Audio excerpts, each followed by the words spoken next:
What'd you do? All right, now I am recording. All right. Yep, we're good.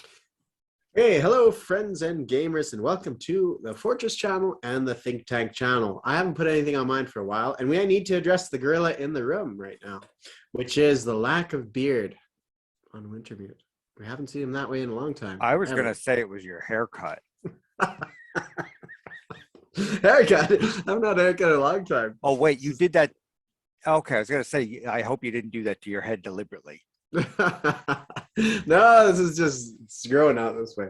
I got it cut like 3 months ago, I think. Yeah, 3 months ago was the last time. I got my hair cut for the first time in a year and a half last week. Oh, no way. Right on. Yeah. Okay, so today what we're doing is we're progressing through our rulebook series of looking at Global War 1936, version 4 of the rulebook. We've gone chapter by chapter by chapter. We haven't done anything in a while now, and we're looking at chapter 8. And chapter 8 is talking about, primarily it talks about technology. I know it's a little bit beyond that, but it talks about the production phase. But within that, we have technology, which is a sizable portion of what we have here. Yeah, it's going to be interesting. I think it's going to be a good show. So should we dive right in? Oh, let's put a caveat in there as well too, that I personally haven't been keeping up with the Discord chats, and I don't know about yourself. I don't know, a lot of the stuff that we deal with might have already been dealt with. As far as we know, we don't really know. So well, and remember, some of this is just us speculating about the meta and commenting on the rules. That's right. We don't presume to be experts. We don't presume to be we don't represent the company. We're just people who play the game and talking about the game. Good, bad, and different. That's right. Yeah. For sure. So, yeah, production phase. Right off the bat, production phase starts. This chapter runs right into technology. So that's where we're going to start. We're just going to basically. This is, as far as I'm concerned, this is the tech episode. Sure. Yeah. More than anything, probably. Yep. So, a couple things came up that I noticed about the way tech is, that I'm going to make I'm going to make an observation. I'm not saying it's going to be true. Okay. But it seems to me like there will be less tech dice overall in the game. Oh, why do you think that? Couple of reasons. First, that Germany lost its extra tech die. That's true. Ability, which I got no problems with that. Yeah. You can now bomb technology or bomb factories. In that regards, for sure. Yeah. Okay, I get you. Yeah. So right there are two factors. Also, keep in mind, and here, USA cannot develop technology until it reaches 10 IPP. That's right. Yeah. USSR cannot develop technology until it reaches 15 IPP. So those two countries alone, right there, you're taking several turns just away from them altogether. You are. Yeah. So in a very general, broad sense, I am expecting there to be less tech dice in general. Well, that's true. Yeah. That's true. But it doesn't take too long for them to start rolling. Let's see the peacetime income increase starts happening, not immediately necessarily, no, but let's see. It will first happen when Japan declares war against China, and then likely they'll start. So let's say 2 turns. So there'll be 2 turns that they miss out. No. Basically, it's whatever turn Japan goes -1. Yeah. So if they go in turn 4, then America is going to lose 3 turns of technology rolls. Yeah. Because they go after Japan. Yeah. But barring something else happening.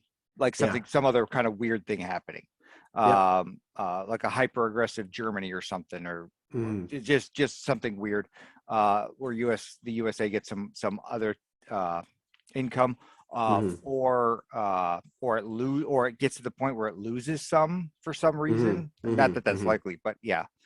But in general, and then USSR is also kind of in this weird position where, because they only start at $4 and then they're going to just slowly roll. So they're going to miss out on a lot of turns.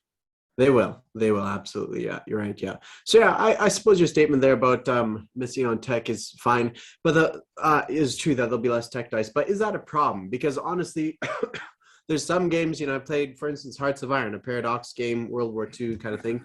So I play with some people who are insistent and say, look, the British need to have more research slots, and they demand that they play with modifications and such that give Britain more research slots because they feel like it's justified that they get everything.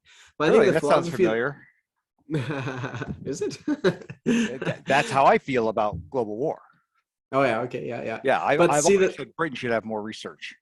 yeah. Well, the thing of it is that the designers, I think, of that game at least decided that you're not meant to hit everything. You're meant to Correct. every game be a little bit different. Some games you might focus this direction, some you might develop a heavy tank, and you kind of alternate. Different games might be different, and adds a little bit of flavor by limiting the capacity. You have people ability to explore a little bit more, right? Because what fun is it if everybody just blanket the whole thing with tech, right, from start to finish? So, and I think Germany losing its tech die will that, because let's face it, Germany's off the wall tech in version 3. Yeah. Unless they roll exceedingly bad. Yeah.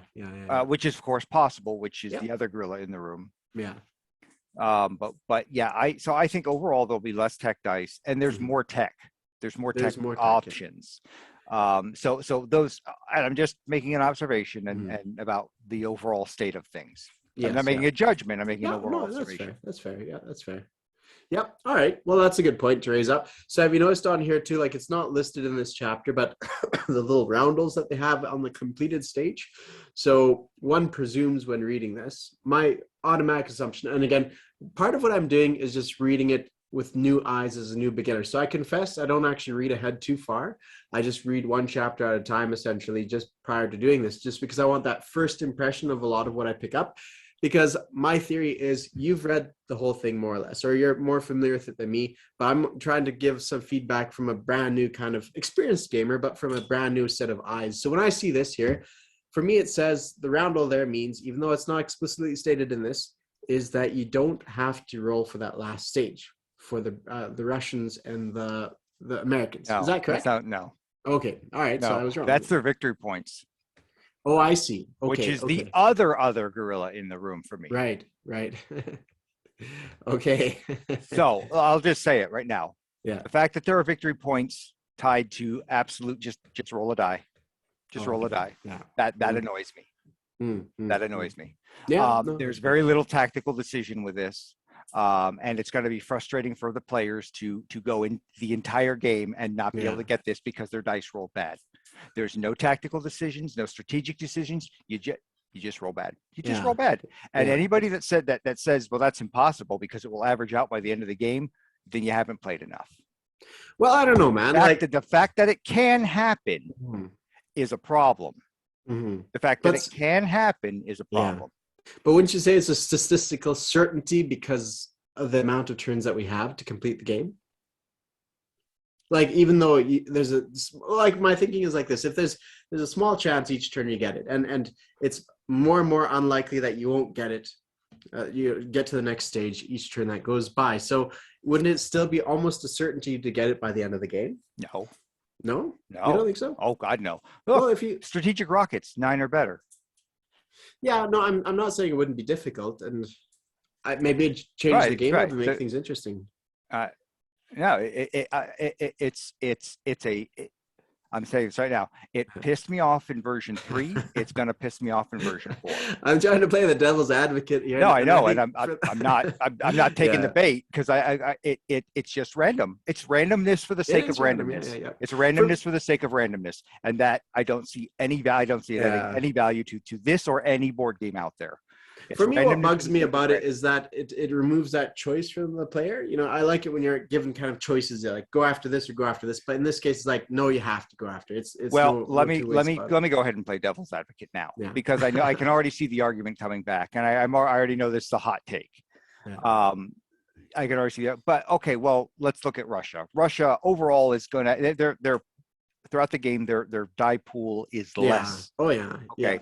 Yeah. So they only need 2 technologies. Now the argument is do they really want to go after strategic rockets and jet fighters? Yeah. Now in terms of winning the ground for, ground war, those two are not of high importance. Not at all. Yeah, you're absolutely right. Yeah. You're generally going to want to, and of course, there's always exceptions, but generally speaking, you're going to want to go after improved factories. Yeah, that's right. Construction, or even advanced long range. Even long range, I would personally, in a general sense, prioritize long range aircraft before I want jet fighters as Russia.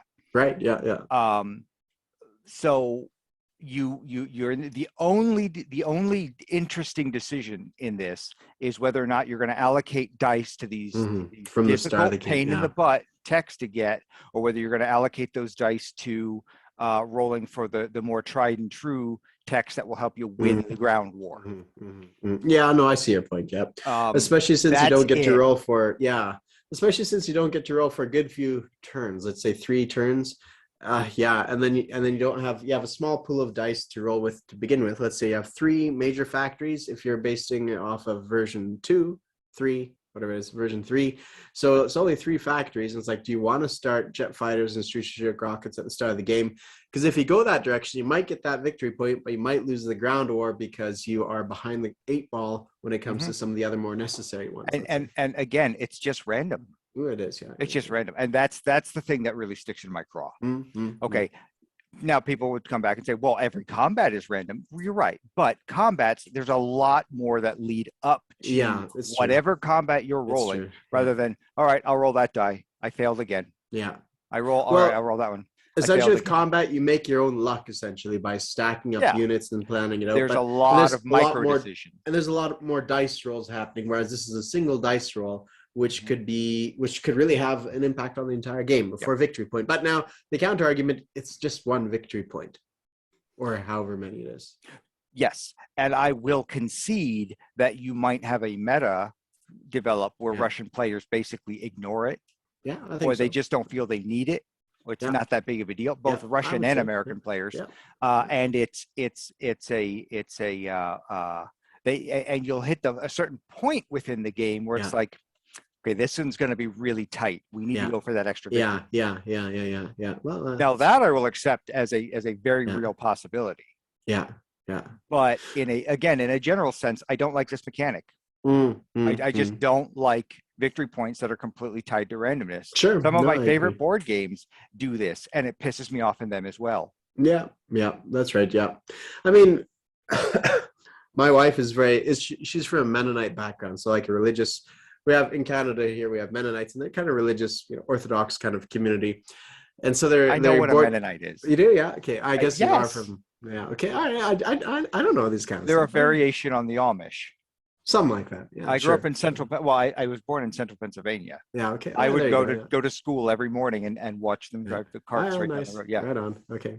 So their board game experience is very limited, and there's one board game that they pulled off the shelf one time, and it was called Life on the Farm. And that game is based on dice rolls, and depending on where you land, you draw a card. Now, it's just 1 dice roll, and you have to go that distance, and you draw that card. And it's about getting cows and trying to get more cows than everybody else and winning the game.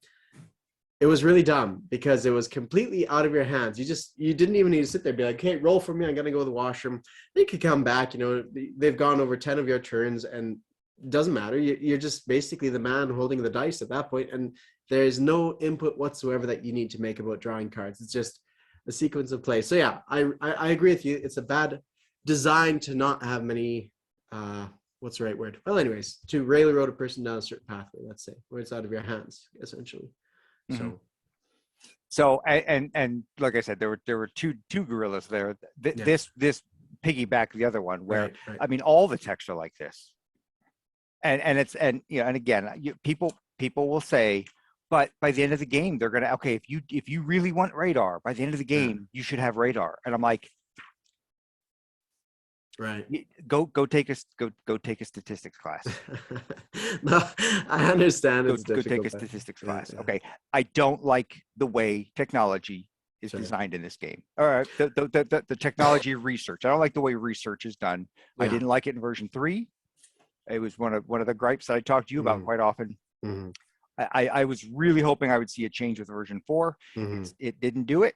I don't like the sheer randomness of it. It's very frustrating. my creative mindset says, there's two things a person could do. Every time you miss a dice roll, you get +1 on your next dice roll. And that would be one way of like tipping the balance, right? And so it's inevitable that eventually you'll get it, because at a certain point you don't even need to roll a dice. That'd be one way of doing it. And another way for flavor would be just it would still have that limitation on probability. But let's say, for instance, the Americans have a tech, but the British are still trying to get it. What if you lend lease tech rolls to somebody where it gives them a +2 to their dice roll or something? Why are we rolling at all? Why are we rolling it? Remember, I laid out for you what I will propose as a house rule on my channel. Assuming that I do not play it and I fall in love with this system and say it works just fine in version 4. Right. I don't expect that, but I reserve the right to right to call. Okay. Yeah. So yeah. Also, okay. Is there anything else you kind of want to add on that particular topic? And then there's one other major thing or big point I want to bring up before we move on to the individual texts. Yeah, I think I've said my bit on this one. I think I'm happy with it. Yeah. Only thing I would say is they should be, from the layout perspective, it could be a little bit clearer to identify what the little things are on there, right? But yeah, moving on. Okay, so if you look down the list of technology here, you'll notice that one tried and true technology is gone.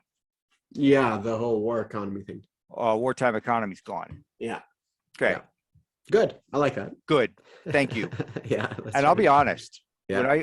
When you and me have talked about house rules left and right all the time. Yeah. You know, I've got side projects where I kind of talk about potential house rules, and I will admit it never once dawned on me just to get rid of the damn thing. Oh yeah. Oh. Nope. So that was pretty ballsy, actually, by the designers to say, well, you know what, we're just gonna hack and slash. I appreciate it. We're just gonna get rid of it because it's just problematic. And remember, you, me, and my buddy John were talking about alternative ways of running it, and none of us came up with a one that we were happy with. And again, that one I'm glad to see gone, because it was very difficult to get it to work in a way that was not problematic. On top of the fact that it was also extremely random. We all know how, by this point, if you haven't figured out how I feel about randomness for the sake of randomness, I would start the video over and listen again. Yeah, well, it was one of those things that could really screw over people. It'd be like disproportionately advantageous to the Italians and not very advantageous to the Americans, let's say, right? So it was one of those things that can massively tip the scales on the map. Somebody rolls boxcars 2 or 3 turns in a row. The other guy rolls snake eyes 2 or 3 turns in a row. Yeah, that's completely plausible scenario. Yeah. Oh yeah. Yeah, that's right. Which, because we've all seen that. Again, dice probability. Yeah, that's right. Crap clumps. So yeah, I'm glad to see it gone. I think that will be a huge improvement. Yeah, I mean, the whole concept behind the tech, I still didn't mind. I think it could have been executed in a little bit nicer way. So it was a good tech, I think, or it could have been improved on tech. But I'm okay with it. But getting removed for simplicity. Yeah, I think though, if I think though, you know, you, me, and John, having a lot of experience, couldn't come up with anything that we were even happy with. Right. Fair enough. Even thought was worth trying for the most part. There was one or two, and we couldn't do it. And I think we're all pretty smart guys. I mean, I don't presume to be excellent, but I know you're a little iffy.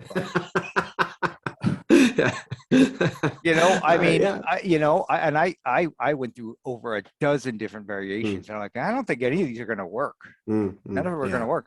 They all come with problems. So I think getting rid of it was the best choice. I suppose so. Yeah. I do feel that. Yeah, that was the best choice. All right. Well, moving on. Okay. So you want to just kind of alternate reading the text or commenting on them? Sure.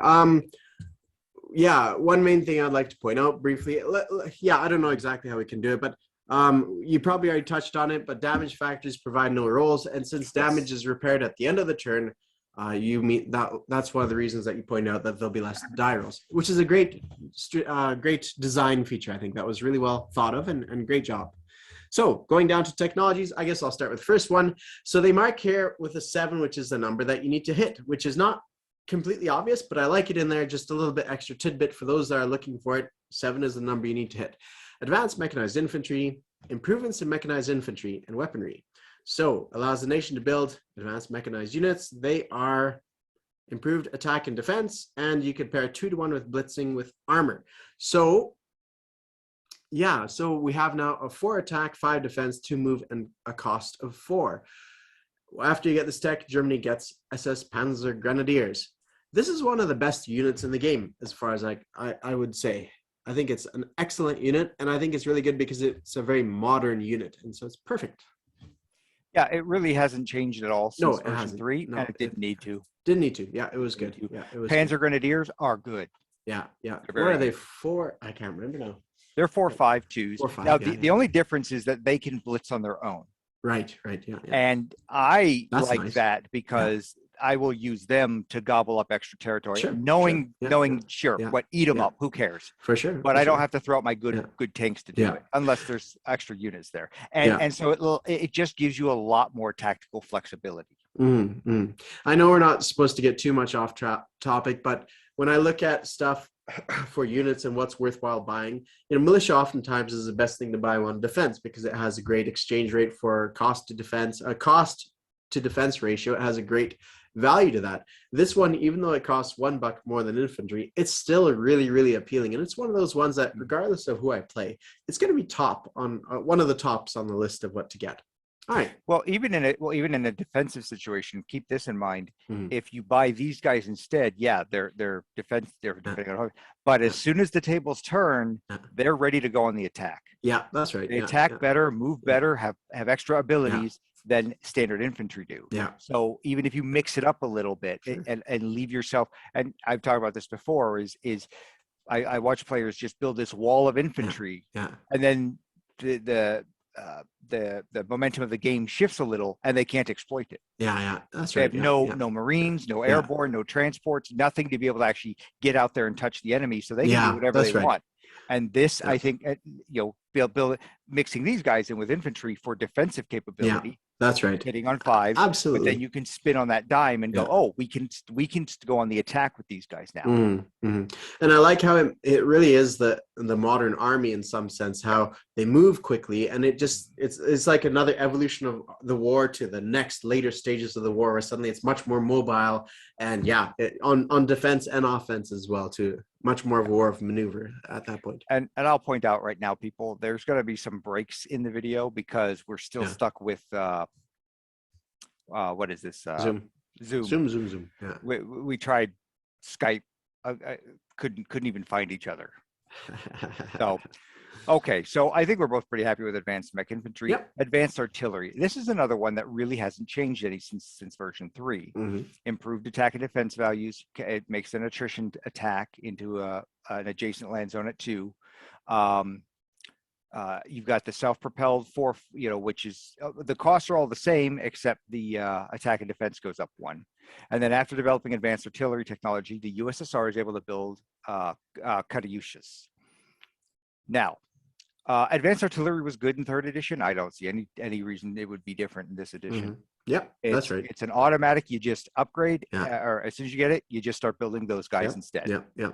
Another really desirable unit to have. Like I'm toying around with the concept of writing a strategy video where you build nothing but artillery, because you do your first strike against your enemy and you're already, those are 3 units that your opponent's not going to hit you with.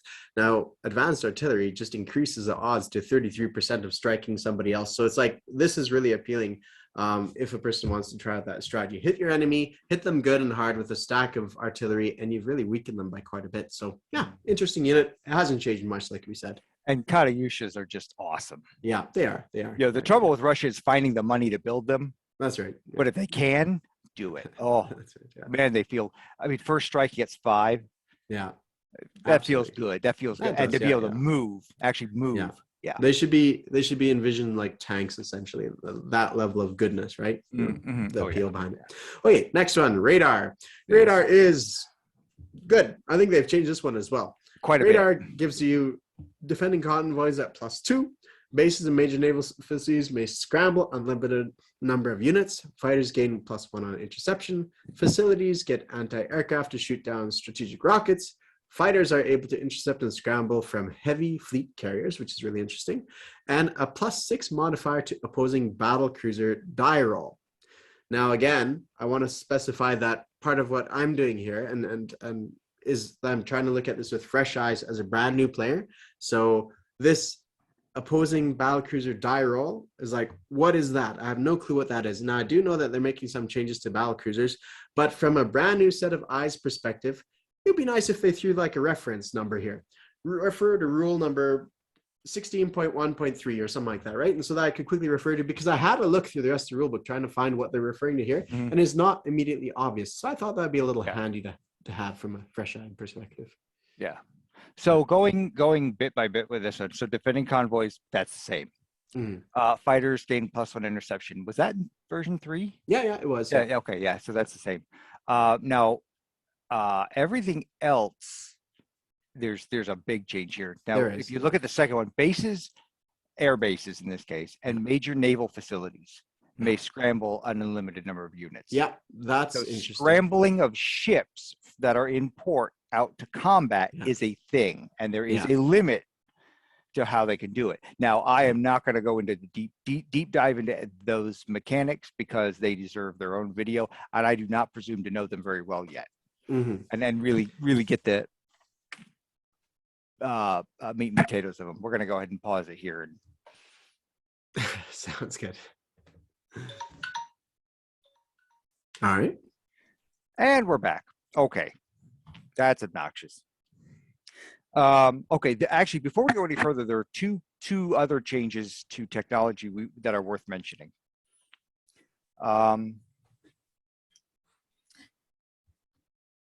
Let's see. Units that become available after developing technology cannot be lend-leased. No lend-leasing of jets to Free France or anything. Yeah. Right. I don't like that at this point. I always like that you could just develop jets and then, oh, you guys are our allies. We're just going to give you jets. We do that today. I mean, we do that in the modern era. Yeah. I could see them deciding it gets problematic. But I mean, when you, and I understand where a lot of people had confusions were like, well, okay, so now I've got a jet fighter. It's from America. It's a jet fighter. I've got long range aircraft. So I need a figurine for a jet fighter because I lend lease France a jet fighter, but then I need another figurine for a jet fighter with long range aircraft. It's like, no, that's actually not how it works. France doesn't have long range aircraft. So you give them a jet, it doesn't get the bonuses. Yeah. It's easier to when you think about that, but I understand why a lot of people were confused about it. Yeah, so for sure. I could see them deciding, you know what, we're just gonna take that out and just be done with it. Yeah, I mean, it seems obvious to us is like if it's a new unit, you get the new unit, but if it's an ability that's tacked onto your existing units, then it's not something that could lend lease, right? That's a good way to put it. Yeah. Yeah, but my thing is the reason they did it this way is like so that America doesn't work on attack transports and Britain doesn't, you know, like America takes care of 2 techs, Britain takes care of a couple techs, and they lend lease whatever units they need, right? You know, that's one way. I don't see a problem with that. I don't actually see a problem with that. Yeah. I mean, I suppose. Well, the problem is that Britain doesn't have enough tech dice. Yeah. Well, there's that. Yeah. That's the first biggest problem. Yeah. Anyways, the second point you wanted to mention that these technology units are no longer limited to just being built in home country. Right. Yeah. Which is nice. I like that. Yeah, I have mixed feelings about that one, but I'm not gonna judge it. My initial reaction, a lot of stuff. Yeah, you're supposed to. You're supposed to think about things. Fair enough. God, you're like my ex-wife. barely 2 brain cells to rub together. I don't. Hey, I don't know your ex-wife. I probably should say that I'm not affiliated with anybody that you know. Okay, let's get. Where were we? All right. Advanced artillery covered. Radar. So radar. Yeah. So back to radar. So yeah, we were talking about scramble from ports, and a lot of people have said, and it's come from the designers, that the way the import out of port rules work is a huge change. And I know there's been not worth going into here, the whole nother topic. But now radar tells the guys on the ships, oh, we can send out all our ships now. So, facilities with inherent anti-aircraft may shoot at strategic rockets. Strategic rockets traditionally cannot be shot at by AA at all. Radar lets them see them coming and zero in on them. I like it. Okay, sure. Fighters are able to intercept and scramble from heavy fleet carriers. Here you see the transition from World War II doctrines to more modern day. Yeah, that's right. Yeah. Where obviously in the modern day, and I even talked with a buddy of mine about it. I go, hey, at this point in history, would fighters be able to scramble from the decks of an aircraft into an adjacent land zone? He goes, not as easily as you think. They didn't quite have the facilities. They didn't quite have the communication devices. It weren't really the way the fleets were set up weren't really in a good position. But here you start getting all that really advanced. That's right. Yeah. You get into the 50s and 60s, things change dramatically. And you're starting to see it transition into that kind of capability. That's right. Yeah. And it makes the heavy fleet carriers actually be a really interesting unit to have, right? Like beforehand, I'd be like, I don't need a heavy fleet carrier. I'll just get an extra regular fleet carrier, right? Now it's like, okay, yeah, I could see its use for sure, Well, unless you finally get it on the very last turn of the game. Right. There's that, yeah. But see, if they plan this out in such a way, they could almost have an expansion that extends it. And I mean, I know they did that a bit with East versus West, but theoretically, you could have an optional rule that extends the game by another 5 or 6 turns, and really, you could put these things to play. Oh yeah. And I would like to see East versus West updated for version 4, where one of the scenarios is World War III kicks off right after. That's right, like Patton said, hey, you give me the order to just keep driving to Moscow, I'll do it. That could be a really interesting expansion. Yeah. Well, one of the interesting things that when I worked for HPG, one of the thoughts that was going around then, and I don't know if it was supposed to be, I don't think it was secret, so I'm going to share it here now, was the idea, or maybe it was just a misunderstanding in my own head, but kind of having a legacy game that would go from 1890s or sooner or later or whatever, and kind of carry on to the modern day, where theoretically you would just unroll the new map, reset up your units, and kind of continue with tech and such as it would go, right? I'm not sure how feasible or practical that would be, because there'd be a lot of things different between map to map, but the idea is interesting, right? At least the tech would carry over, where in the next game in 60, you'd have heavy fleet carriers would be a starting unit. That is a entire discussion onto itself. Yeah, that's right. Yeah. Because I've seen that attempted with various games, and some legacy games have tried that. Like Risk Legacy and whatnot. When you look at the mechanics for that, it is. But there's a very specific way that they've realized that it needs to be done. It needs to be kind of done from ground up, and I'm not sure I don't know if this would work that way in that same sense. That's a whole other ball of wax. Some other time. So so the modifier to opposing battle cruisers. Battle cruisers can convoy raid. And my understanding is they can convoy raid even if there's other enemy ships there. Right. Okay, gotcha. They move in there, use their long-range guns to sink stuff, and then get out of there before anybody can really do anything about it. And so there's an opposed role based on the circumstances. Right. And that's an ability explicit just to the battle cruiser. No, I remember that. Yeah, I remember that battle cruisers could raid.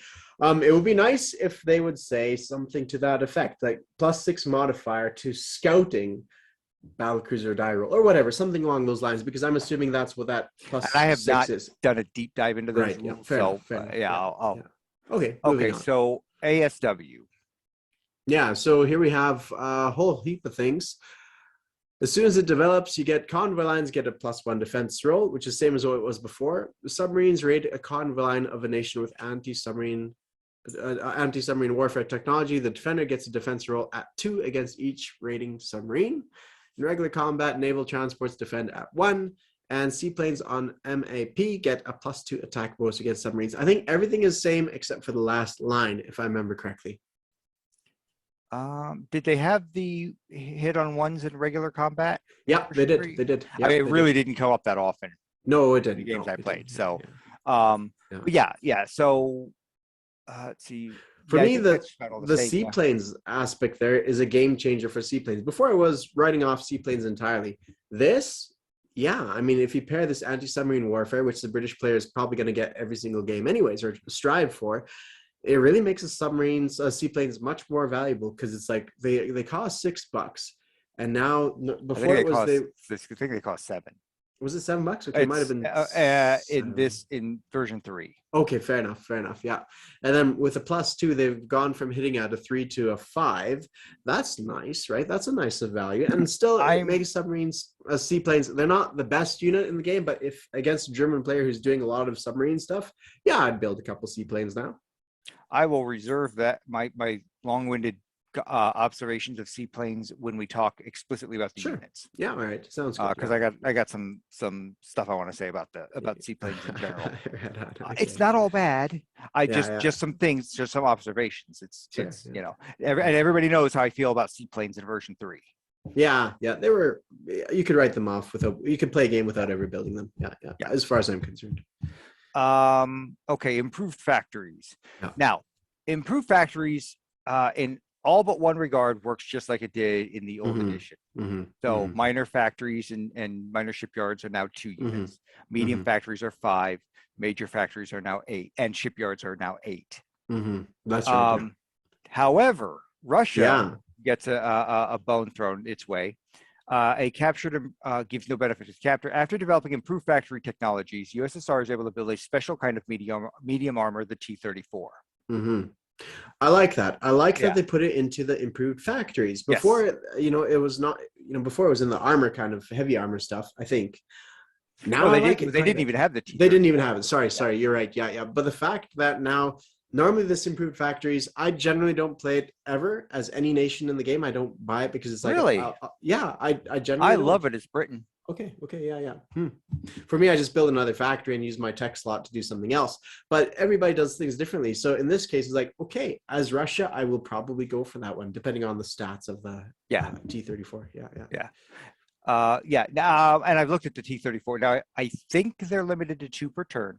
Okay. So basically, if you're going to build a medium armor or 2, you just build T-34s instead. And I want to say their stats are a little bit better. Again, don't quote me. I'm not bothering to look it up right now. But it's nice. It's nice to have an extra thing there going on. So improved construction is more or less the same, except for the last example that they give there. 3 German bombers strategically bomb a Soviet major factory, doing a total of 10 damage. USSR has developed improved construction, so it only suffers 5 damage to the factory. So here, medium factories reduce strategic damage by 1, medium by 3, major by 5. Yeah, that's pretty good. Yeah, and in this example, it already sums. He clearly shows in this example, it's not bomber by bomber. Yeah, it's all 3 of these bombers in a single combat phase hit that factory. Yeah, collectively they did 10 points, and then they take 5 off. So that question has already been answered within that example. Fortunately, because I already can see that coming up. That's right. As a question. So this makes sense. I have no problems with another way. Reduce total damage from strategic bombing by 1. Something like that, right? That way. Yeah. Now, I think this does give some defense against them bombing away your tech dice, right? To some extent, and your ability to build units. Well, it'll still take away your tech dice. It just won't paralyze your damage to 0. It reduces it by 5 or whatever. So if it becomes 0, you did no damage. Yeah, that's fair.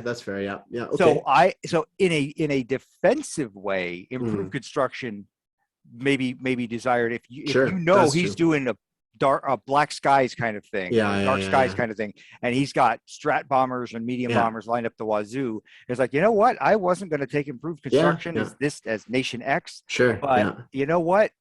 If I know he's really going after my factory, so I can't build anything.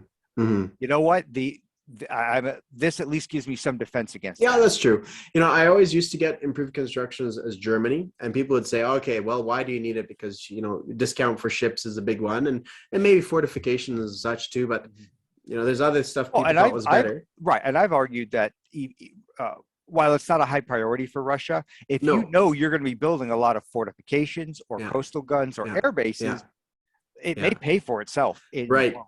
That's right. Depending on what your overall strategy is. Yeah. What I like so far, and we're going to get into some more hairier stuff here in a bit, every single tech on here so far is like, yeah, you know, I want this one, I want this one, I want this one. Every single one and of I them. believe that's what, and I think their desire to make every tech wanted by every nation. Now, of course, there are certain realities of the socioeconomic situation. Russia does not usually go after the Navy stuff. Fine. No, they still could want it. Yeah. But realistically, they're not going to go for it.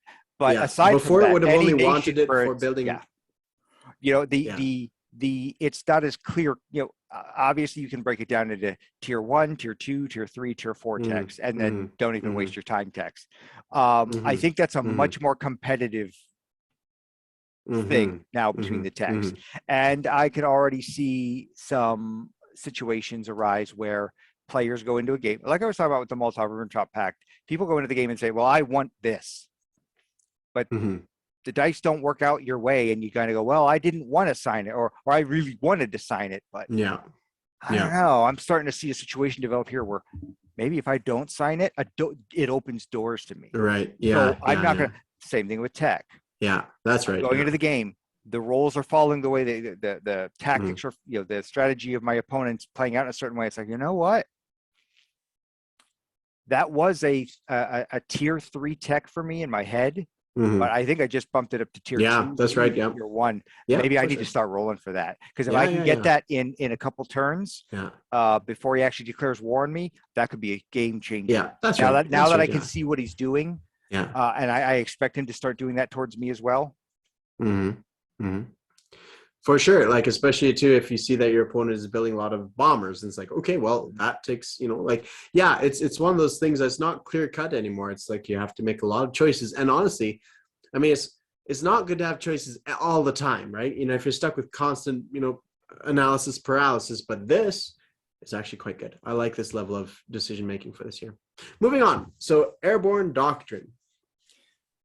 Okay. Allows the following advantage. You may now build heavy air transport units, new unit, improved combat values for its airborne infantry units, and then here it gives a brief rundown of these units. So, which I think are worth talking about here. Heavy air transports are air transports for all purposes except as follows: able to carry 2 airborne infantry into an airborne assault, able to carry 1 artillery, 1 AA, or 1 infantry class unit in the non-combat movement. Yeah.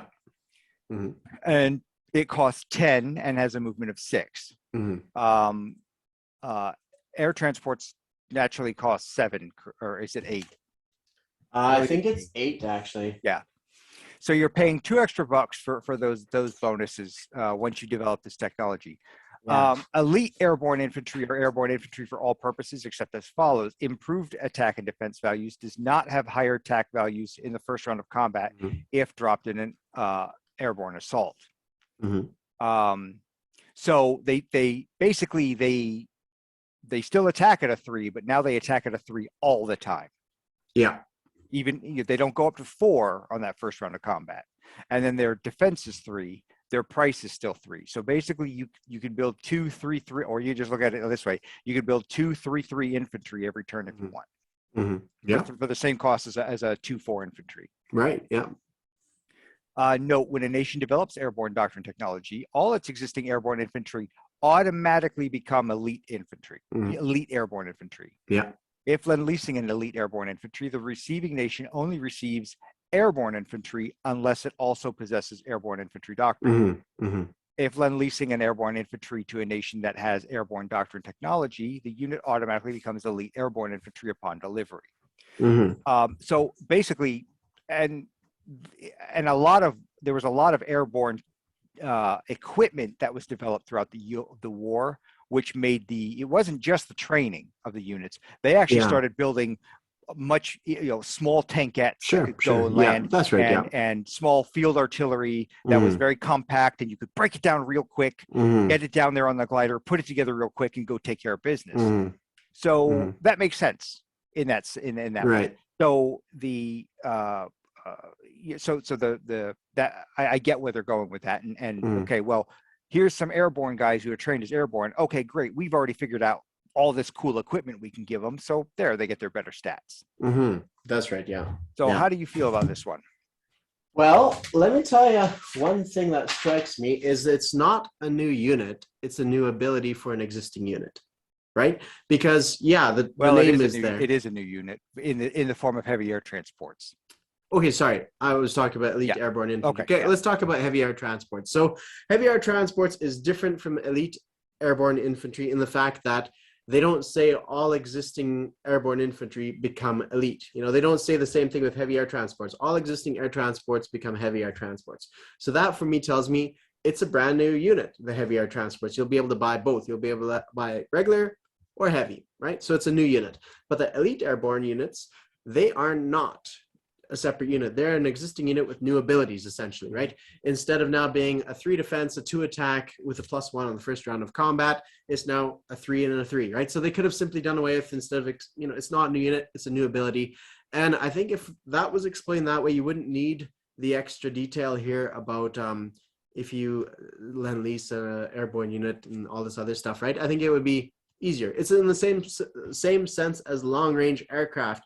You lend lease it to somebody, if an aircraft to somebody, if they don't have long range aircraft, it's just a regular aircraft, right? So I think that would be one thing of note. I know that's a petty thing and it's not worth really mentioning. Okay, I get what you're saying. Okay. Yeah. So first, the heavy air transports. I like it. I have nothing to complain about there. It does make them a little bit more beefier. I think we'll see a little bit more action with air-to-air combat and where people are reinforcing areas with heavy air transports. It'll be interesting to see that. But my historical realism sense, I have to suspend my disbelief to a little degree because there were not that many major air operations that would drop off, anti-aircraft and infantry via air. I know it is a span of 6 months, but they aren't dropping off the artillery and the anti-aircraft. Not in combat. It's non-combat, yeah. Basically, they're not in a rush to drop them into a battle zone, so they take time to load it up properly. Yeah. And then just move it from point A to point B. Yeah. I'm still thinking like it's still overrepresentative of what World War II actually was. It's a little bit too much power through the air transports. Just my 2 cents. I'm still happy with it. No complaints there. Another aspect I would probably change is elite airborne infantry. I would say they have to be the first casualty in combat. Just my 2 cents. Because what a person could do eventually is stack up more and more and more airborne units, take off their infantry or the cavalry as casualties, and then you have stacks and stacks of airborne units. If you actually put a line in there saying, just like Marines, it has to be the first unit in a casualty, then I think that would make a bit more sense. So, and that would prevent you from having stacks and stacks of airborne infantry that you could float around from combat to combat. I hadn't really thought about that, so I don't really have a strong opinion on that one. On that aspect of it, but I understand what you're saying. Right. Yeah. I understand what you're saying. Mm-hmm. Yeah. Now, I'm going to have another hot take here, and you've already heard me talk about this one, and my opinion on it hasn't changed. And you touched upon it a little bit, that you're suspending your disbelief. I'm suspending my disbelief a lot. Right. I already was of the opinion that in version 3, airborne should have probably been nerfed. Right. Yeah, I would agree with that to some extent. Airborne should. I think that within the core rules, airborne are too powerful. Right. And they're not historically accurate in that sense. Yeah. And it's a double edge there. Not only are they, it's a bit much for their capabilities, but mechanically within the game, they are too powerful.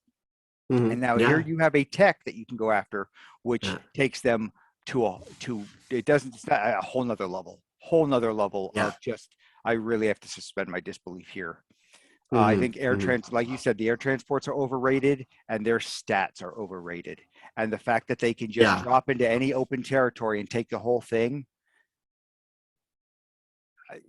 Show me, with the exception of some islands, show me where that happened. Yeah. What I would say is, I would say right now, I know examples are out there. However, what I'm saying is they are not at all commonplace. Okay, and again, this is just my opinion. It's so right now. I'm gonna take the historical reality of it, realism of it. And I'm gonna sit off at the side. I've said my piece. Mechanically, I think they're way too powerful. Well, I agree with you, and I think my suspension of disbelief is there too, because realistically, when you're measuring this unit versus this unit, you can't see it on screen there, but if you're measuring an artillery unit and an infantry unit, well, you know, this one, it's not the boots on the ground, it's not the cannon muzzles, it's the power of the shot that makes it roll threes. It's not that they had more muzzles than these guys, this division of infantry, it's that they had a lot of power behind the artillery, like the shock, let's say. And so airborne units, they're also very much shock and awe, it's like surprise in the rear kind of thing, all this different stuff happening behind the scenes. And so they're small groups of people that did a lot of shock and awe and surprise kind of thing, like ambushes, cutting telephone lines. It was always within. It was always supported by other actions. With the exception of a couple really small islands. Yeah. But at that point, it's not like the fleet wasn't. It's not like they were literally in the middle of nowhere. Yeah. You can take an airborne, you can drop him in the middle of nowhere, and he's going to seize the whole territory. Yeah, for sure. Yeah. Well, that seems a bit much. Sorry, that is a bit much. Yeah. Yeah, I agree. For me, it's like the fact that they defend better than a militia is like, well, that doesn't make sense to me, because militia should actually, in my opinion, defend just as much, if not more, than, because I'd assume it's more dudes, or if not, should be on par. So in my opinion, it should be elite airborne infantry should be attack maybe 3 on the first round of combat, defend at 2. But you know what they do? They give a negative. They give a negative to the opponent's defense for 2 or 3 other units. That's what they should do, just to kind of show that they're all muddled up and disorganized. Yeah.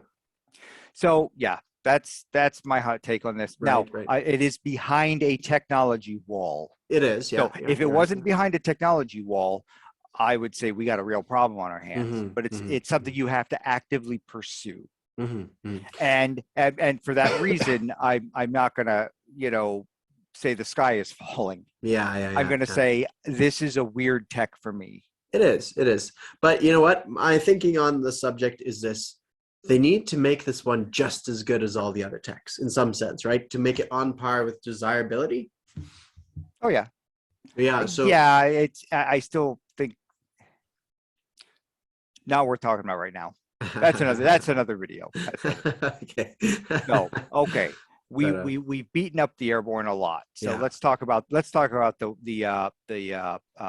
frogs now. Frogs.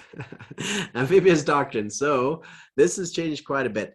You don't suffer double casualties for your infantry class units on the first round of combat. You're able to build attack transport units. If your units are on attack transport units, so first of all, everybody can participate in the first round of combat. Tanks, artillery, everything like that. That's what your units are. The attack transports themselves have always a defense of 1 on this case, right? Marines get a +1 attacking from attack naval transport. So it introduces a new unit that does a lot of good things. +1 for Marines. No, all your units can participate, and then also the amphibious doctrine makes it so that your infantry don't suffer double casualties. For me, this is another really, really good tech for almost everybody. Yeah. Not almost everybody. All the naval powers. Yeah. It is. One difference is infantry class. Just having this technology. Your infantry class units do not suffer double casualties anymore. Yeah. Before, I'm pretty sure that was tied to the attack naval transports. Yeah. It is no longer tied to the actual transport unit. It is simply having this gives you've learned the doctrine. You've learned the attack the tactics. Right. So that is an important distinction there. Let's see, defense value of 1, and then attack naval transports buff Marines. So there's still reasons to have Marines around. Oh yeah, for sure. Or at least you've got Marines left over from the initial waves. Or now you're building attack now. So now you can start recalculating and going, well, these guys are more firepower now, so I may want to bring them over here because that's where we're going to need it. Another thing is you'll notice the cost of the attack naval transport is not 9, it's 7. It's the same cost as a regular transport. Yeah, that's right. Yeah. You're just going to build these. You basically everything from that point on. You just basically. That's right. I really don't. There's no reason to build a standard transport anymore. Yeah. It's a massive game changer, this one, because it means that Fortress Europe is like, it's not going to really be an issue anymore because it's just like a land zone at that point. So it's a wild and crazy thing. Hold on, I set a timer just so that it's been 30 minutes. I thought it would time. It's not giving us the warning yet. Yeah, yeah. Okay. Oh, that's interesting. So Oh, yeah, I think this one's pretty solid and straightforward. I it's don't. a pretty solid Yeah. one, yeah.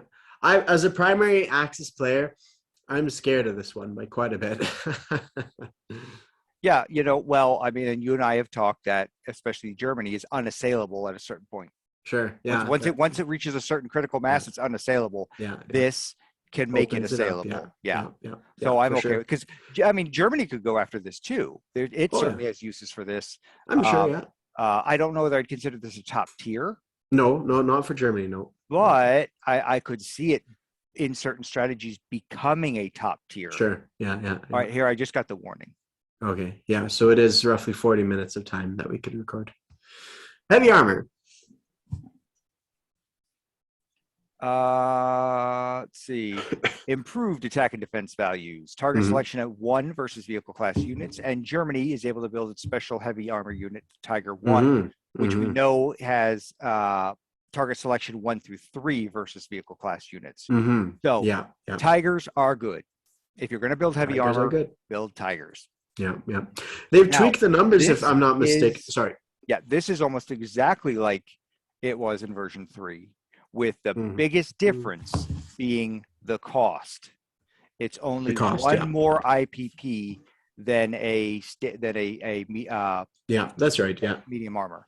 Now I'm really glad they did for that. 2 attack and 2 defense. Right. Yeah, and I'm really glad they did that because, quite frankly, the cost of heavy armor in version 3, the nations that really wanted to build it, with the only real exception being Germany.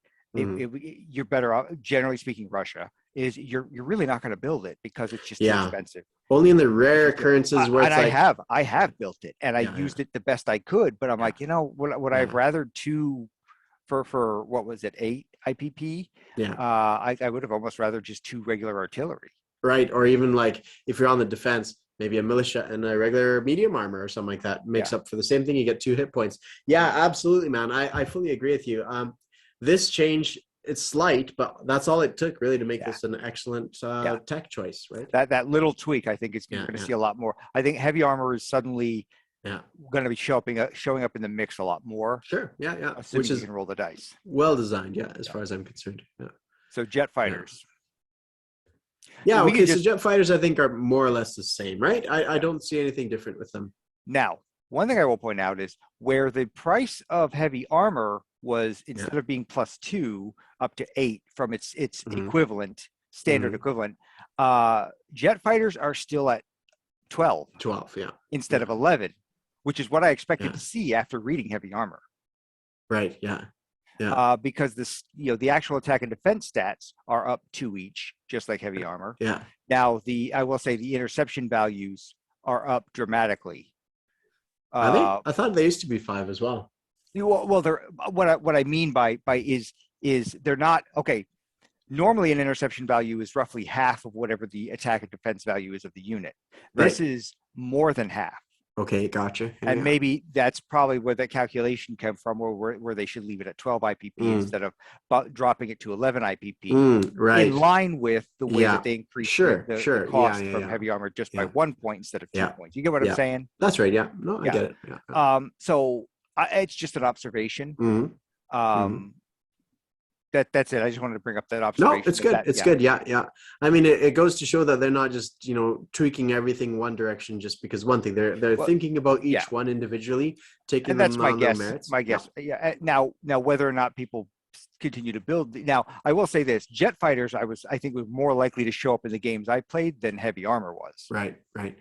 Now I think heavy armor, there's a reason to put it on the board. Yeah, I would say, yeah. Taking all things into consideration. All right, long-range aircraft. So, strategic bombers and heavy strategic bombers gain +2 movement. All other aircraft gain +1 movement. Medium bombers gain +1 maritime air patrol range. Seaplanes gain +1 maritime air patrol range if starting from a seaplane base. Note, when a nation develops long-range aircraft technology, all its existing aircraft are automatically upgraded. So, mostly just like version 3. Right. However, you now have seaplanes gaining extra additional range maritime air patrol. So this puts their maritime, if they lead from a seaplane base, it puts their maritime air patrol up to 4 because they start at 2. Oh wait, no, hold on. Am I doing that right? Yeah. I think this. Yeah, is it 2? No. I'm sorry, not 4. It starts at 2. Yeah, if they leave from a seaplane base, it goes up to 3. Yeah. And if you look at now, I know there are changes to the map. We haven't seen fully the map yet, but judging from this map, without their assuming that the changes aren't super dramatic, that really opens up a ton of reach for seaplanes. Yeah. Now, this is kind of a dumb question that I should probably know. It's just I've never built seaplanes, and I haven't looked. Yeah, okay, all right. So seaplanes, the fact that they go on a seaplane base and seaplane bases are placed on a border between a land and a sea zone, I was always confused as to where you put your seaplane if it's parked. It should be in a land zone. Okay. Yeah. And that's part of the reason they have a movement of. I think that's part of the reason I gave them a movement of 6. Right. Okay. Gotcha. And it's less confusing because you just treat it like any other aircraft when it comes to landing it, rather than just leaving it out in the middle of the ocean. Right. Yeah. I think that's because they couldn't just stop in the middle of an ocean like a ship can. But they got floaties on the things, right? Right, but they wouldn't just stop there. They wouldn't just stop in the middle of the ocean. They still have to go back to their air base. So for all intents and purposes, the seaplane base is actually in the land zone. It's not on a border. It's in the land zone, just like the seaplane is in the land zone. Okay, well, that's what I figured too. I was just curious as to, if everybody. And that's probably another reason why they gave them a range of 6, because if they were in the sea zone, suddenly they would be a lot closer much to where they're closer, going. So that kind of that's my guess. That was my guess too, because then you have the whole maritime air patrol thing that would get skewed up. All right, I think that's it for that one. Now, when I talk about seaplanes, I will reference back to this. All right, yeah, right on. So advanced subs. Okay, so here we have a few changes. So introduces a new unit and introduces some new mechanics. Wolfpack's raiding subs gain a +1 to their convoy roll if more than one submarine is raiding in the sea zone, and you're able to build advanced submarine units. So the submarine units have a higher attack modifier when convoy raiding, 4 instead of 2, and you can only be attacked in attacker's combat phase by an aircraft, but not with the paired destroyer. So they become more hardy in their survivability, let's say. So another evidence, I think, of an evolution of units. As the nuclear subs, they are very, very stealthy, like the modern subs. And so this is a step into that direction of advanced subs that are hard to track and hard to follow and hard to find, right? So I think it's a well-designed unit. I think it stays the same from what the previous version had, I think. Yes, although Wolfpack Tactics is now, and again, kind of like back with when I was talking about the assault sub or assault or elite naval doctrine, amphibious doctrine. Sorry, you just having this tech, you get a bonus. Yeah. So because it said raising submarines, that doesn't say advanced submarines. It says raiding submarines. All raiding submarines, Now, I will also point out it's +1 of their convoy rating roll. It's not per extra sub. It's just if you got 5 subs there, it's still +1. If you got 4 subs, it's +1. Yeah. Well, so there is a cap to it, which I'm glad there is. Yeah. When I was making the Canada War expansion, so this is one of the things I was debating, like if you have a wolf pack, if you have units in there. But then I thought, if you have, even if it was just +1, is like, do you really want to incentivize a German player to start stacking up their subs? Because that has a plus and a negative as well. It's like the plus is, well, that the British can now attack them in their stacks and take out several units instead of just the one unit, right? Prevent them from spreading out. But the downside of that is that the Germans are going to stack up their units and become like super stacking units everywhere here and there, in clumps of 1s and 2s, right? So not horrible, but this is one of the features I debated. And then the direction I went is I would rather see the Germans spread their subs across the Atlantic, because that was a little bit more historical. And then that way you could counter it with the Canadians kind of trying to counter them by spreading their corvettes and escorting boats across the water as well. So I think it's 6 of one, half dozen of the other. Yeah. Oh, yeah. Here's why. Because there are already times with or without this ability in version 3, you're going to just put all your German subs in one area. And then there are other times where you're going to just spread them out all over the place. It all just depends on the circumstances. And I think this is just another kind of like, well, I wanted to spread them all out, but do I really want to spread them all out? Mm-hmm, Just another thing to consider. Sure, It is an advantage if you take it, if you use it. Yeah. It's another option. It opens up more options to you. Yeah, it does. So we're gonna hit our time here. So we should probably go ahead and pause. See you in a few. Yeah. Okay. Where were we?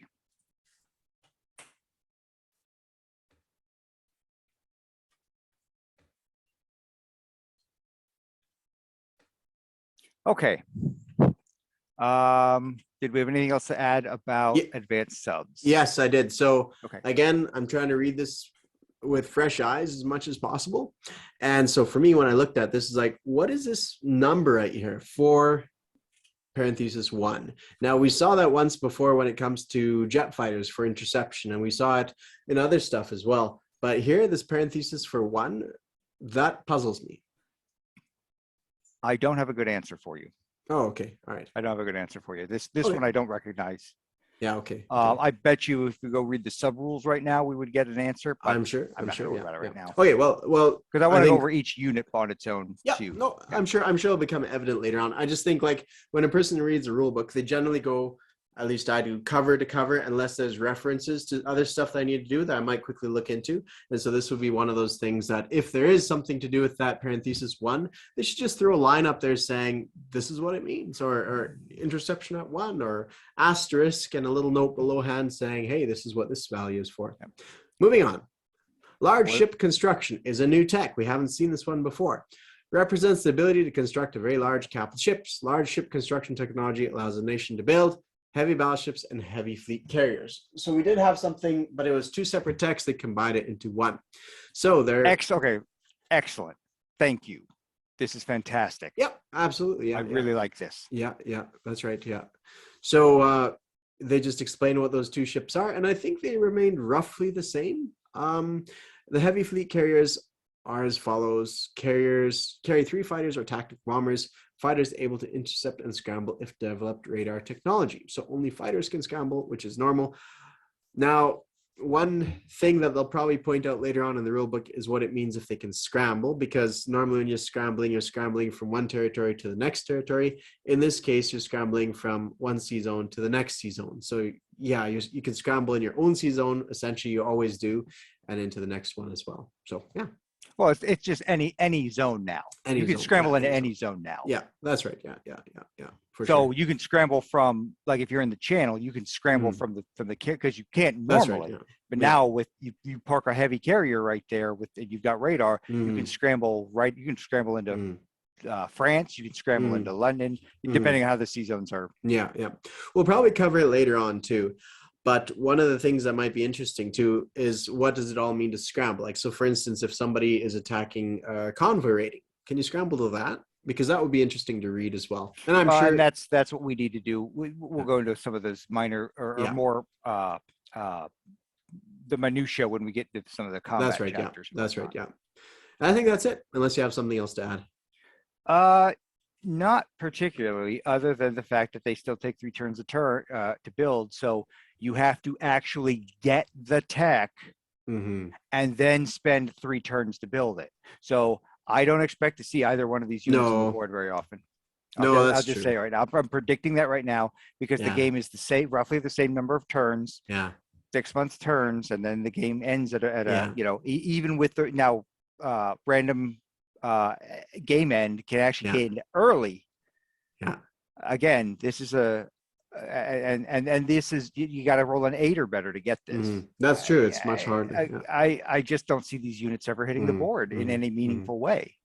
Again, that's now the way the sea zones are divvied up could have a huge impact on that as well as some other factors that I don't particularly appreciate yet. Yeah, that's right. Yeah.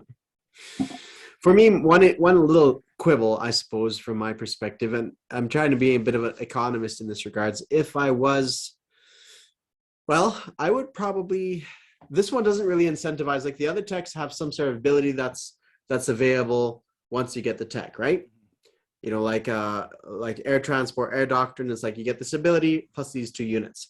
In this case, you don't have that so much. You have just 2 new units without any extra ability. So the fact that you get it so late in the game makes me think like, you know what? I'm probably not going to even bother researching it as the Americans or the Japanese. I'll just buy an airbase on Philippines or one of those tiny little islands that dot the Pacific and be like, that's good enough for me, right? You know, that's my air carrier. Now, that's not ideal because you can't hit the surrounding areas as much as if it was on the sea zone. But, you know, if I was faced with that issue at the late game, I'd be like, I'll just buy a couple extra fighters instead of going for a battleship, let's say a heavy battleship or a heavy fleet carrier. That's all. That's all I want to say. Yeah. Yeah. So heavy strategic bombers. Mm-hmm. These are, as far as I can tell, exactly the same as version 3. Yeah. Which isn't to say they're bad. No. But I mean, I personally have never even seen anybody bother with the tech. Except the Americans. I mean, in most of the games I played, most for the victory, right? The gotcha. Yeah, but then, well, no, but then when you're scoring, but then when the Americans are rolling under a 16% success rate for their techs. Yeah, it's true. Yeah. On turn 10, they're right, still at 16% success rate for their techs. Yeah. You'll never see these. And I think they will suffer a little bit less than what these large ships will, because the large ships take 3 turns to build. Now, of course, there is improved construction. But strategic heavy bombers, you can just build right away, and next turn they're in theory outdoing their thing. Yeah, that's However, right. it's not much better than these. No, that's right. And then it's a 9 to get it. Again, I own the figurines, but I've never put a table. I've never put them on the table. You know what? If I was to give some advice on this one, I'd say drop the research down to 7. 7 is what you need to get them. Right off the bat, in my opinion, almost all the techs, at the very least, drop their target number by 1. Yeah, I could be persuaded. But... That's my knee jerk kind of gut instinct. Yeah. So, but I'm going to play the game by the book the first 5, 6, 7 times I play it, because it deserves that.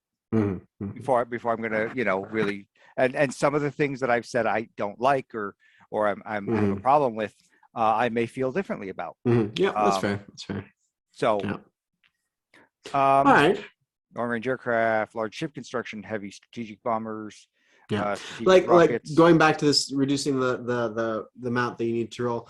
Part of the cost of it is just the time that it takes to get it as well. So if you made the heavy ship construction and the other one, if you made it that you would have to, if you made it that it costs 6, that's still 4 turns in which to, or 4 turns in which to actually complete the tech. And then in the case of battleships, that's another 3 turns. So 7 turns after you get the tech. And you can't get past that halfway mark until, 1938, somewhere there.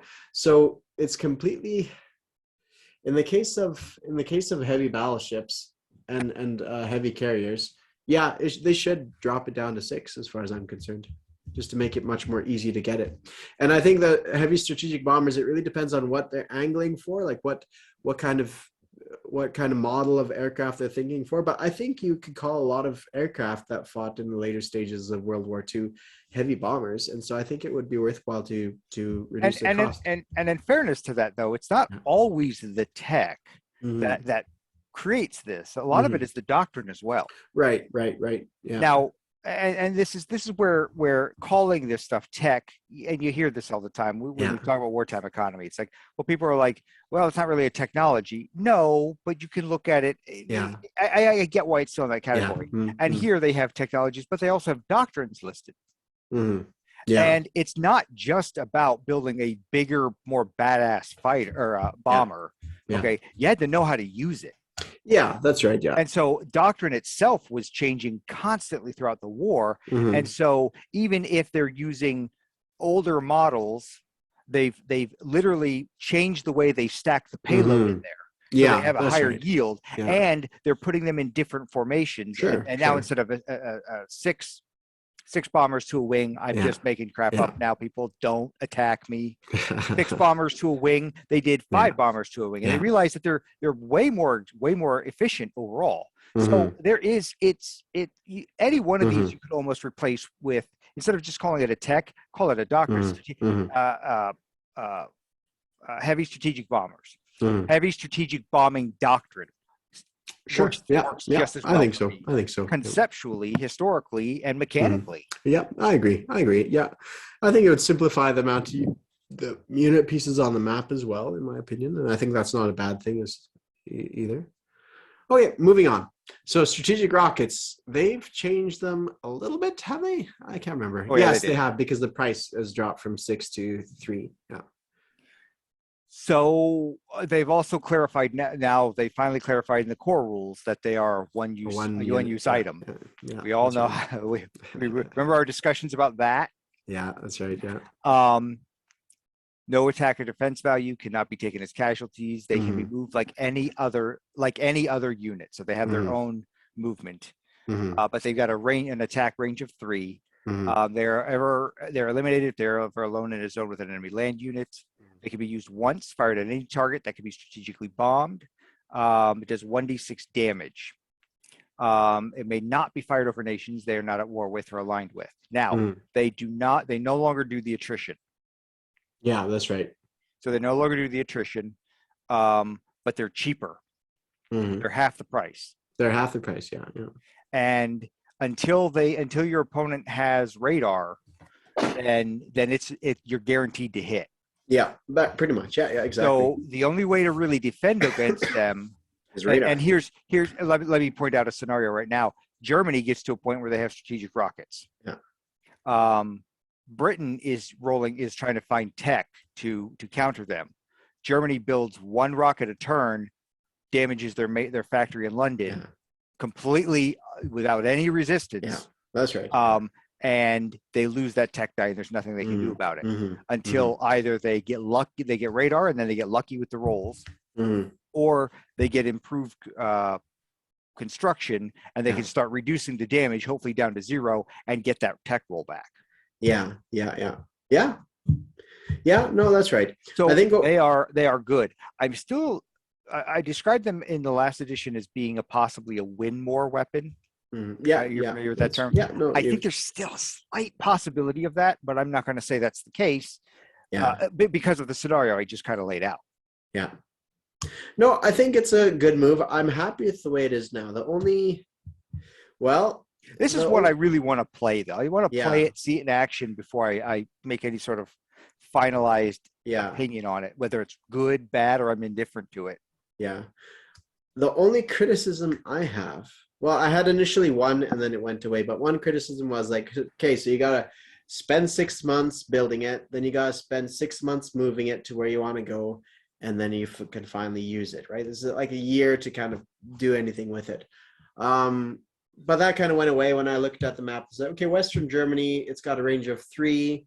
The rocket, it's like, okay, so if I control Netherlands, I could build it in Western Germany, fly it over Netherlands, sea zone 25, and land it in either, British Midlands or London itself. And so it's like, okay, so I'm okay with that. It doesn't take you 2 turns to move it into position, or 1 turn to move it in position and 1 to fire it. So I'm okay with that concept. So that went away. But then the other qualm I would have is the issue here about when you get it. Now, you know how you can't move past stage 2 up until a certain year. I'm kind of convinced they should oftentimes, like they should maybe drop the amount that you need to roll for this down to 6 and say, look, you can't get these wonder weapons until 1941, something like that, right? That last stage for a lot of this stuff, you can't get until 1941 until war has broken out, and then you get it. Or another way of doing it is, drop the value that you need to roll down to 6, but you only get it when you're at war with another major power. So in the case of like some of your elite airborne doctrine, in the case of strategic rockets, you don't get it up until you're at war with a major power, and then all you have to roll is 6 or less, or 5 or less, or 4 or less. It takes 4 turns to get it, and then you can start hammering away, something like that. I think it's overly complex, personally. Yeah, maybe, but my thing is, like, it's going to be a bit of a technological war between the British, who are straight from the start of the game going to go for radar, and then the Germans are going to go for strategic rockets. And there's not going to be any kind of, not even 1 turn in which the Germans can fire them scot-free, which I feel like there should be at least 1 turn they can fire it scot-free. Yeah, it's just a personal preference. I still want to. I want to play. Just yeah, play. fair enough. And I think this is one that definitely. I mean, that's I could say this about a lot of these. It's like again, I will probably once I get to play with them and roll it around the tongue and see how it feels and sure. you know. Figure out how the text with the textures I could say, okay, you know what, I feel differently about this. I really like this works really well, or it's like I just don't see the point, you know, whatever it is. And I think Strategic Rockets is really, really in that. I don't know yet. Let's just play it. Let's just play it. Well, for me, it's like my initial gut feeling is like, I want it. It seems really good. But then it's like, well, shoot, the British are already going to have it. So do I even want it? And then it becomes a thing. I was like, okay, I could possibly use it against the Russians. And that would be my go-to there. Anyways, moving on. Improved logistics. Now, this is an all new one from the ground up. Represents new innovations and large-scale infrastructure projects exploiting prisoners of war. As soon as the nation develops improved logistics technology, it gets the following advantages: double its strategic rail movement capacity in all regions. Sure. Yeah. Able to strategic rail move units across different railroad gauges. Yep. +1 strategic naval movement. Yep. May move its factories in home country. It takes 1 strategic rail to move a minor or medium factory and 2 to move a major factory. The factory cannot produce any units or technology or be upgraded to the player turn it moves. It moves in whatever state of damage it has suffered. It must remain inside the home country. So double its strategic rail movement capacity in all regions. That's huge for Germany. It's huge. Yeah, absolutely. That's really good for Russia too, depending on how the war is going. And they're wanting to move. You know, it's kind of good for everybody, realistically. I mean, maybe America doesn't care. Britain, the British Isles, not so much, but in Africa, they would want this. Yeah, the rail movement is an excellent feature. I really like it. I like it everywhere. I am almost of the opinion it might be too powerful. For Germany, yeah, but you know, taking into consideration that 6-month thing, plus reacting to the British ability to amphibious assaults now with all units, you know, basically, or without taking double casualties, like they need something like this. Well, I don't think they need it. I'm just saying, though, their ability. Well, okay. Again, there are a lot of factors that go to it, but their ability to now move rail 8 units to the Russian front a turn. Sure. And now they can build their advanced tech units in Poland and Romania, and whatever Russian factories they caught. You know, it's you know, is it going to be really? Is this going to make it too easy for them at that point? Now, again, it's behind a tech wall, and it's a 9 tech. Good God. Yeah, that's a good point. So I don't think I think it's a needed German buff. I like that quite a bit. It's going to also benefit other nations as well. The naval move, I don't care about that. It's never helped me out much. It's helped me out much, but it's not a big wow factor for me. Strategic naval move is going to get its own video. Yeah. Does move its factors home country is cool. I mean, not that useful for a lot of nations, but cool enough, right? I mean, why not? I didn't look at the Russian one, but I'm assuming the Russian ones get it from the start of the game still. I believe so, yeah. Now, I'll tell you one thing that when I read this, I was like, oof, I wish it was a little bit different. Exploitation of prisoners of war. I don't like playing games where I have this feeling that I'm exploiting people on the map. Like, I had not realized that wording was there until I just read it out loud, and I said, "Ooh, I don't like that either." I don't like it. I think this might be something I will shoot an email about. It's like, you're gonna get people who are gonna like, I'm playing the United States. Yeah, we didn't have we had prisoners of war, but we didn't have slave labor. Yeah. But I'm here to move little plastic pieces on the map. I don't need to think about, I'm exploiting prisoners of war. I don't need like I said last video, we know what happened. Yeah, we know what happened. Okay? Yeah. I hadn't realized that. But you're right. You're right. It's maybe unintentionally. Sure. Yeah. Unintentionally poor choice of words. Yeah, I think so. I think that's a fair way to put it. Yeah. So, okay, so that's the tech. For the record, though, I have talked with the people of HBG, and they're very conscious about this stuff too. I'm surprised this one slipped through for whatever reason. They're not out to be, racist or whatever else like that, or not racist, but they probably thought of Germany as being the primary guy going after this, and that's probably why. And Russia did it too. Yeah. Well, they will be the primary people pursuing it, but even so, and they're good blokes over there. They didn't realize this, I think, to that extent. So yeah. Anyways, so that's all the text. Mm-hmm. The good, bad, and the ugly, and then the really bad. So purchase units, and so now we're basically in the standard purchase phase. Okay. Purchase units and facilities. Most of this is pretty much what we expected to be. I don't see there being anything here. That's right. However, there are additional rules for anytime you take a territory and there are ships on the build chart for any nation, it is automatic now that they are potentially captured. Yeah, that's wild, isn't it? And I like this. Yeah. This is always something I wanted to see. So if you take, and this, you don't, if a ship, one question I do have. Oh, hold on. It's not for that. It's for if the nation surrenders.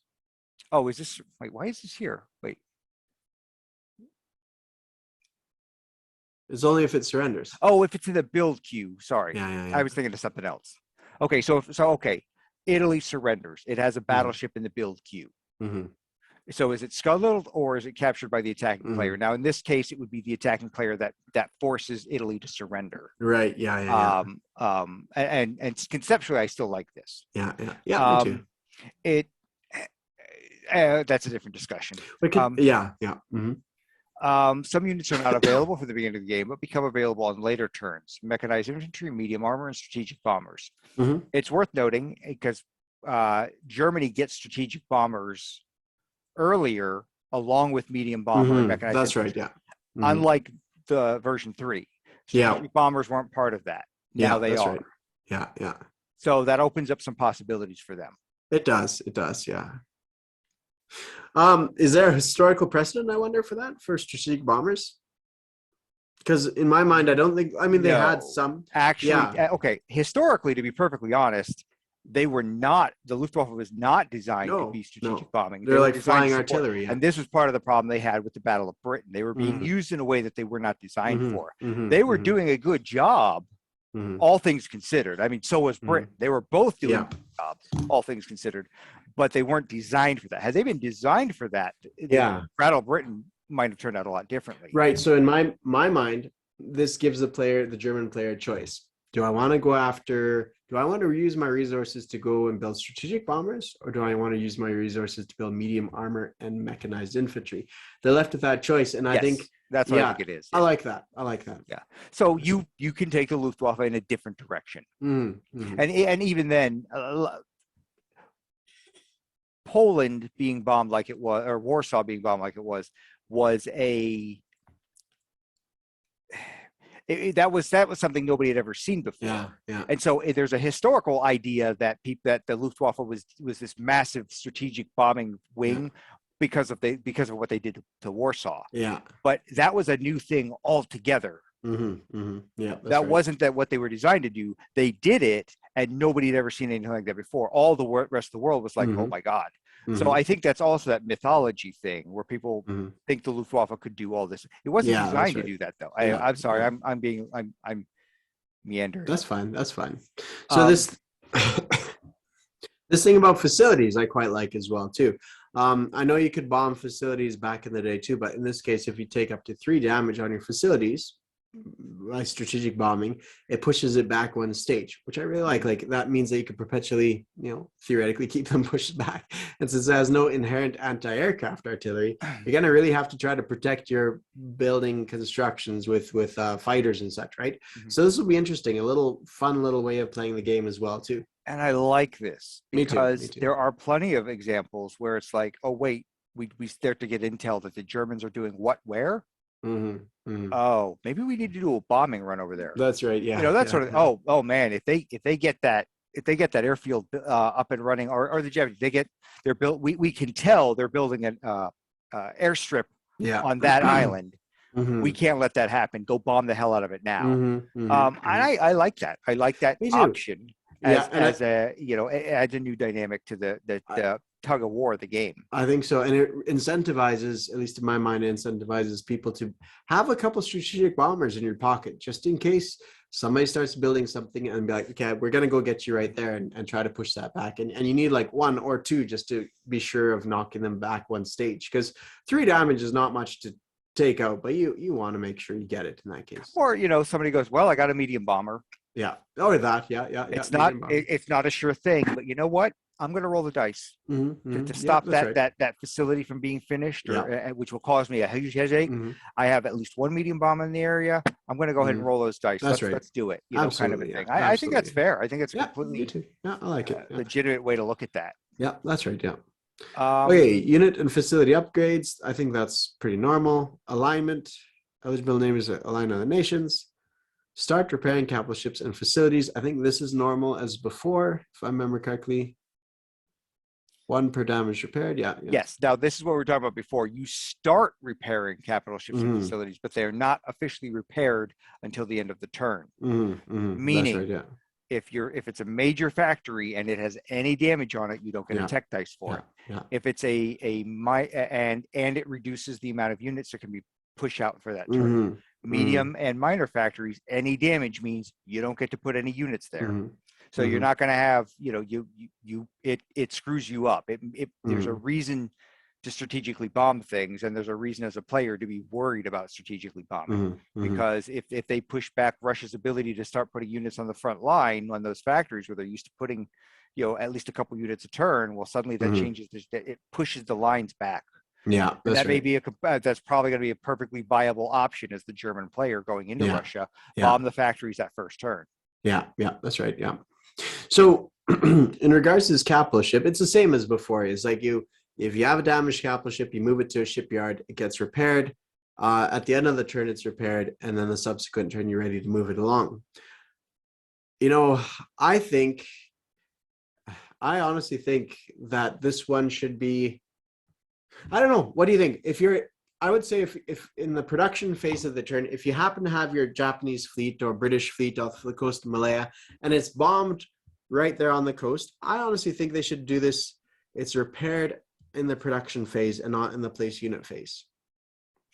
I'll make a prediction that in version 3, for example, in version 3, how many times have you, in version 3. Oh, okay. In version 3, how many times have you seen anybody repair a capital ship? I've done a couple times, but rare. Yeah. I don't see that changing. No. But I think it would be interesting. I think what they should do, or what I would try to do anyways, is say if your ship starts in the production phases when it's repaired. That's all I'd say. Sorry, I'm messing up what I'm trying to say. I understand what you're saying though. It seems like it takes too much time. It does 6 months, because otherwise it's like, okay, so you damaged it off the coast of Hawaii, you move it back, so you're in combat on turn 1, turn 2 you move it back to Japan, turn 3 you get it back into circulation, right? It's a little bit too long. Now if you shorten that by 1 turn and say, okay, I think that would be a little bit better. And maybe that's an additional bonus that could be added to improve construction. Yeah, maybe. Maybe. I'm just throwing that out there. No, it's a good idea. Yeah. So all right, Lend-Lease has changed. Lend-Lease. So now, for each individual receiving nation, a player may Lend-Lease either IPP for what explicitly IPP for 1 full facility repair. Performed on the receiving nation player's turn, or 1 military unit produced specifically. Turn down. For the purposes of lending. 1 military unit produced specifically for the purposes of lending, or 1 base produced specifically for the purpose of lending, or 1 militia upgrade. Now, notice you just don't give cash anymore. No, that's true. Good point. So Russia getting an influx of 30 IPP from the Allies in 1 turn doesn't happen anymore. No, that's right. Yeah, doesn't happen. And last game I played, that's we gave him like $40 over 2 turns. So that is gone. Yeah. For good or bad. Yeah. For good or bad. I get why they opted to get rid of it. And I'm not. I just think that for good or bad, it's gone, Yeah. depending on how you feel about it. I think it's for the good. That's just a gut feeling, though. I think it's for the good. Yeah. Yeah. Yeah, I think it probably is too. Because honestly, what does cash represent in this game? Production points. It's not actually cash; it's production points. But it's not just points, right? It's the munitions, it's weapons and such. So it's like, okay, so if you could lend these 10 IPP to this nation, and so they could distribute those weapons across all of Russia, or one solitary unit. I think I'd rather see the solitary unit. Well, here's how I understand a fair chunk of the Lend-Lease went to Russia was we did give them tanks. Yeah. But a lot of what the Allies gave them was electronic equipment. Right. So if we gave them all the electronic equipment they needed for their tanks or their planes, then they just built more tanks and planes, and they didn't have to worry about building electronics equipment. Yeah, that's fair. And so, in some ways, IPPs could be looked at as that electronic equipment. Yeah, that's true. So that's conceptually, true. I get why giving just flat out IPPs, and I didn't have a problem with it. No. But I understand why from a purely mechanical standpoint, they wanted to maybe simplify that and just get rid of that as an option. Yeah. Look, you're either repairing their facilities, you're giving them you're upgrading them a militia, sending them some extra guns, giving them a base, or giving them a unit. Call it a day. Move on. Yeah, I wasn't opposed to the other system either, of just cash influx either. I don't know. I don't know. It's one of those things that I'm fairly neutral about. I think it was to get away from exploitation, where people would just do kind of gamey stuff, or not gamey stuff, but on the first turn when Russia's at war, when they get discount, is like to really, that could really tilt the scales then on that specific turn. So if you could get away from not doing that, that would be all right. But whatever, it's all good. Yeah, I think it's I like I said, for good or bad, but it's probably for the good. Yeah. Now there is this Lend-Lease conditions chart. I don't really know whether there's a whole lot worth going on to here. I don't think there's any major differences from what I can from what I recall. And we'll probably go into this when we talk about the individual nations, because I'm sure we're going to do individual nations at some point, like all the Axis, all the allies, and then all the common turn in 3 videos, something like that. Yep. So we won't even go on to that. Now we get into combat movement. This is the sticky wicket. We're not going to get into that today, no. No, I'm just saying we're going to get really stuck in with some of that when we get. Yeah, that's true. When we get to this one. Yeah. So. Right on. Is there any other topic you think that we didn't cover that we should have in relation to what we talked about so far?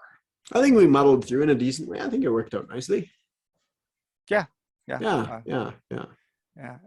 we got 4 minutes to kill before it kicks us out. Now what? Now we'll go ahead and wrap it up here. It's getting late for me. Well, one other thing I suppose I would mention is maybe, what about if you Lend-Lease research? I don't have a problem with that. And the I don't know if you recall the system that I had proposed to you as a potential replacement for it was a while ago. Your plate's been so full of late that I don't have a problem with that as a concept. But you got to actually roll the damn dice first. Yeah, it's true. I mean, and that's what a lot of this comes back to for me. And that's why I don't like this. I don't like this system. Yeah. I don't like this subsystem within the overall game.